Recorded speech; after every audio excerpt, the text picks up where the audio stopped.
Welcome back to my channel easy art कला। अगर आप मेरे चैनल में नए हैं तो मेरे चैनल को जल्दी से सब्सक्राइब कर ले ताकि मेरे आने वाले वीडियो की नोटिफिकेशन आपको सबसे पहले मिले। और आपको ये वीडियो पसंद आए तो लाइक करना, अपने दोस्तों के साथ शेयर करना और कमेंट करके मुझे ज़रूर बताना कि आपको ये वीडियो कैसा लगा है।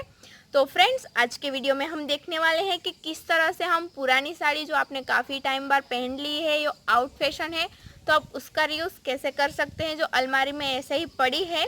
तो आज के वीडियो में हम बनाने वाले हैं पुरानी साड़ी में से झूला, वो भी हम घर में भी बांध सकते। तो चलो स्टार्ट करते हैं हम आज का वीडियो।